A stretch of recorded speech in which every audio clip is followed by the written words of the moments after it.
Hey everyone, thanks for tuning in today. I'm going to be talking about generative models in design, and specifically how we can get generative models to satisfy design constraints. And I'll be advocating for an approach that I don't think many people in the data-driven design community have tried, where instead of training generative models using examples of what to generate, I'm proposing that we also show generative models examples of what not to generate, which we call negative data. And I personally feel that negative data could be a real game changer in design, and I hope to convince some of you watching as well.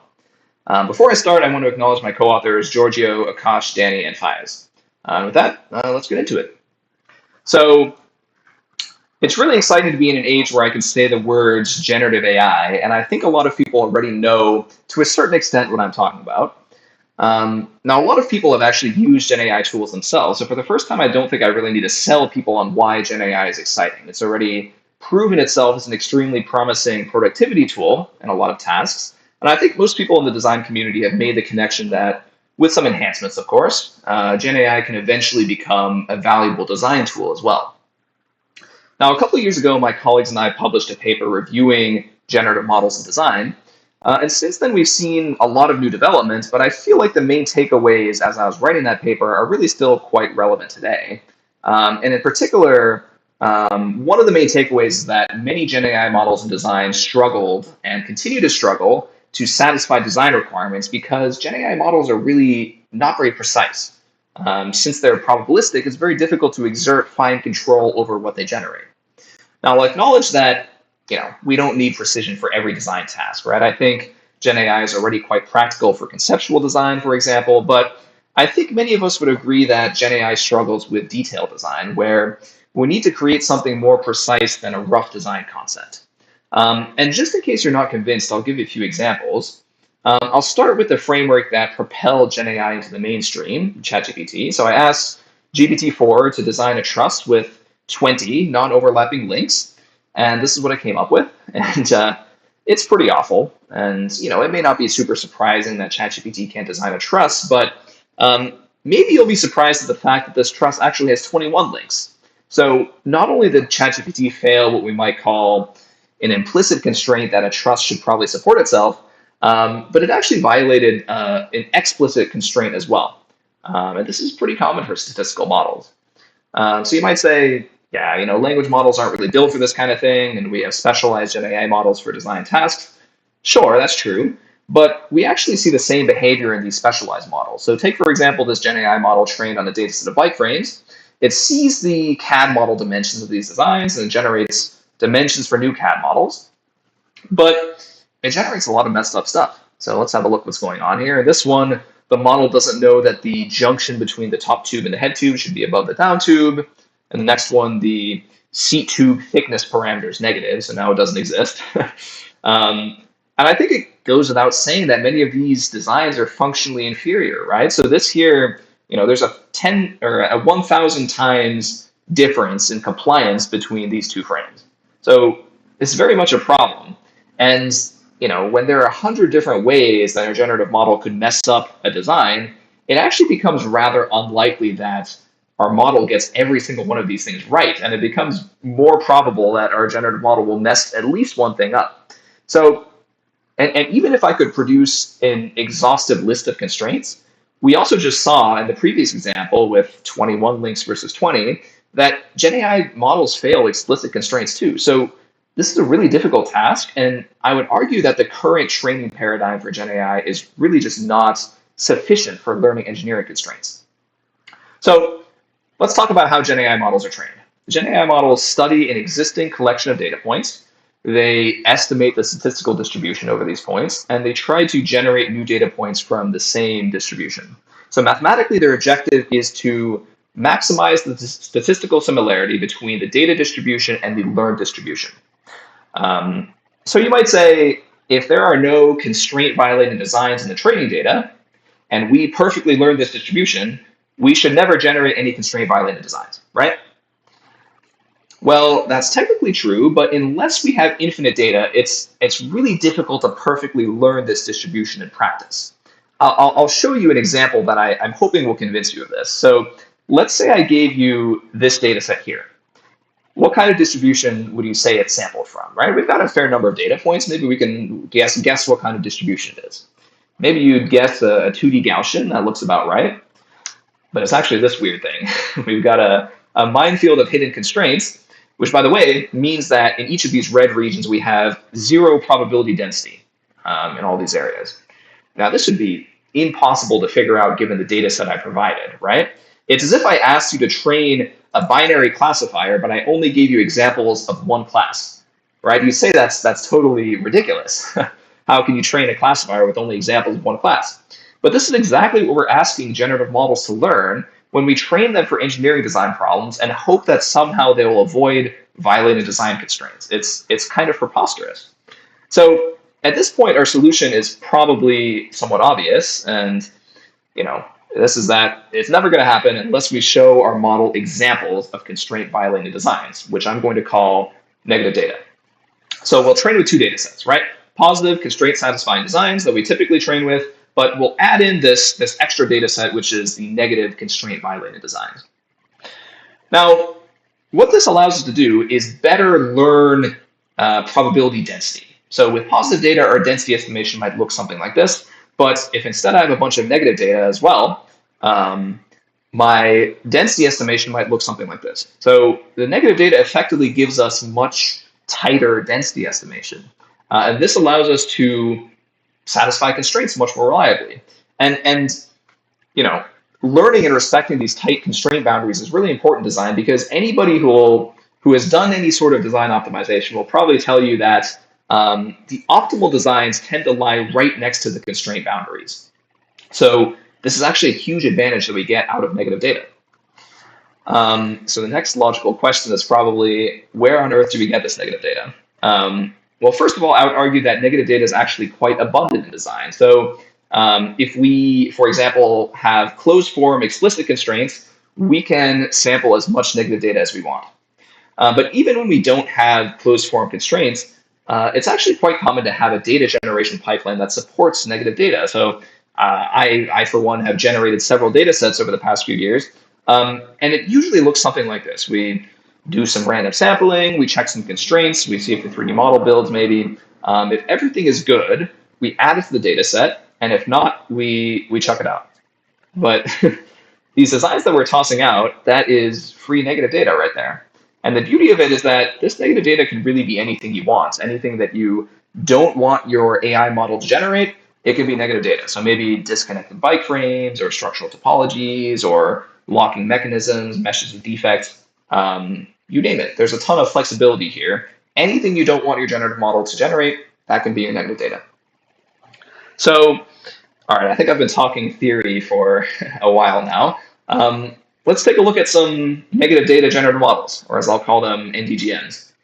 I've made a few visual examples here as a demonstration. So this first one is a spin-off of a classic 2D benchmark where we have 6 data modes, and I've constructed a constraint in which the very center of each mode is actually invalid. So you'll see on the left, we have a few thousand positive data points, and on the right, we have a few thousand negative data points. I know it kind of looks like 6 data points on the right, but they're kind of clustered up, so they're stacked on top of each other. So this is thousands of data points on the right.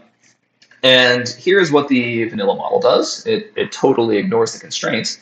And really, this makes total sense because the generated distribution and the distribution with the holes are so statistically similar that there's almost no incentive for the model to avoid them. But our negative data model, on the other hand, almost perfectly learns these constraints. And I have a ton of examples on these 2D problems. So here's another one where the vanilla model is doing a bit better, but it's getting some of the boundaries wrong, right? And on the other hand, the negative data model, I mean, sure, there are a couple scattered points where it messes up, but it's learned these constraints way better. Here's one final example. The main takeaway here is that negative data models satisfy constraints much more reliably on average than vanilla models.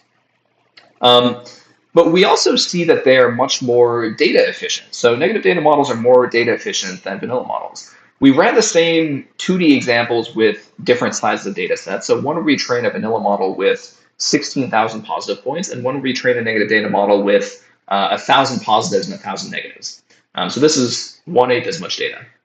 And if we look at constraint violation rate on the 2D problems, we can cut down the number of constraint violations by a factor of 5, a factor of 7, and a factor of 20 on these three problems. So basically, by also showing generative models what not to generate, we violate a fifth or a 20th as many constraints using an eighth as much data compared to vanilla models and vanilla training methods.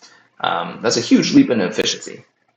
So hopefully it's clear that negative data models and using negative data to train generative models, in addition to the classic positive data, can yield significant benefits. But I haven't actually told you how NDGMs work. What kind of models are they? How do they train? Again, generative models are conventionally only trained using positive data, so incorporating this negative data requires a new training formulation. Now, in truth, there are many different ways of constructing and training NDGMs. We can append classifiers in various ways. We can train models conditionally. There are a lot of existing models that can be used as NDGMs, but there are also ways of constructing specialized models specifically for negative data. So we ended up implementing around a dozen different types of NDGMs in our paper, and I won't describe all of them, but I will mention a couple of my favorites in a second. The key takeaway is that most of these formulations are pretty effective. So here's a plot showing the difference in constraint violation rate for a variety of NDGMs against their vanilla counterparts. So you can view this as constraint violation before and after negative data, right? Where each of these errors is one type of negative data model. And most of these NDGMs are quite effective and cut down constraint violation by around 90%. And I divided this plot into likelihood-based models and adversarial models, which are two of the most popular classes of generative model. Now, technically, it is easy for a model to always satisfy constraints if it gives up on modeling the distribution. So we also want to consider distributional similarity. This plot on the right shows the impact of negative data on distributional similarity. And interestingly, the negative data seems to have a pretty minimal impact on likelihood-based models, but a strong positive impact on most of the adversarial models, significantly improving their distribution matching capabilities. So these adversarial models are particularly promising, and there are actually some pretty elegant ways of incorporating negative data into adversarial training formulations. So I'll give a couple examples here, but first I should recap how adversarial models work for those who aren't aware. In this classic adversarial model known as the generative adversarial network, we actually have two networks. One is a generator, which creates the designs, and we also have a binary classifier, which tries to distinguish the generated designs from the real designs, in this case, the positive data. And our generator is rewarded for creating designs that are classified as real, meaning they were realistic enough to fool the classifier. So this is the training loss.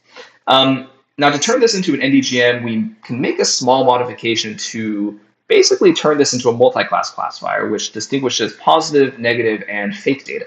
So now the generator is still rewarded for creating designs that are classified as real, but this task now actually entails making the generated designs dissimilar to the negative data to avoid being classified as negatives rather than positives. And this simple switch results in my opinion, a pretty elegant and intuitive, yet powerful negative data model.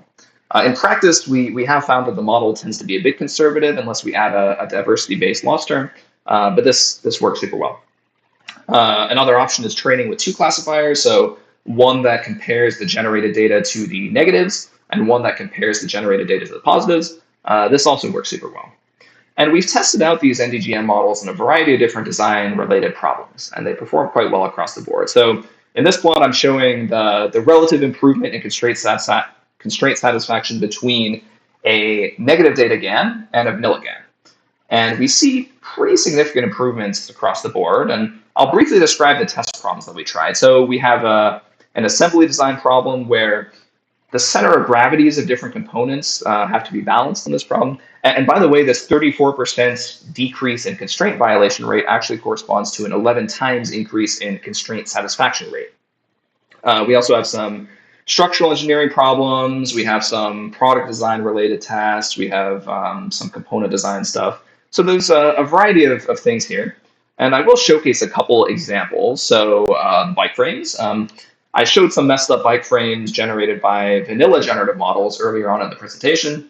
And for comparison, here's some generated by NDGMs, which look a lot better. We don't have disconnected geometry or all sorts of random weirdness going on. We also constructed a little test problem here using these free-form structural topologies. We specified a constraint that the topologies need to be spatially connected and trained a vanilla generative model and an NDGM on this problem. And we can see that the topologies generated by the NDGM have significantly fewer disconnected components. And I think this is a nice example showcasing that negative data is also efficient and effective in high-dimensional data modalities such as images. Now, I know this topology optimization is a bit of a toy problem, but I think it's a nice illustrative example.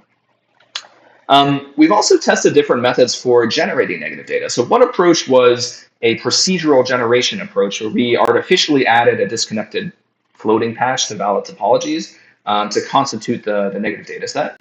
And in the other approach, we actually rejected discontinuous topologies, which were generated by a vanilla generative model, and used these as the negative data in NDGM training, right? So we train a vanilla model, we do rejection sampling, we take all of the bad designs, and this becomes the training data set for the NDGM. We found that although both of these approaches reduced both the rate and magnitude of constraint violation, the rejection sampling approach yielded significantly better results. So our conclusion from this is that the quality of negative data actually has a big impact on the NDGM performance. And we hypothesized that negative data that is very similar to the positive data, what we might call challenging negative data points, may be the most valuable. So I'll leave this as a point to consider. We're quite confident that NDGMs are effective in a wide variety of design problems, but how to generate the best negative data and the extent to which negative data quality actually affects these NDGMs, these questions are still very much up for debate. So with that, I'll wrap things up here. So to summarize, negative data is an effective approach to improve density estimation and generative models, thereby significantly improving constraint satisfaction. We showed that negative data can be significantly more data efficient, yielding 20 times better constraint satisfaction with an eighth as much data. And finally, we demonstrated that NDGMs are indeed highly effective on a variety of design-related problems. So I will link the project page in the description. I have a QR code here as well. You're welcome to check out the project page, connect with me to discuss. And yeah, thank you so much for watching, and I hope I have convinced you that negative data is a really promising approach for generative model training and design applications.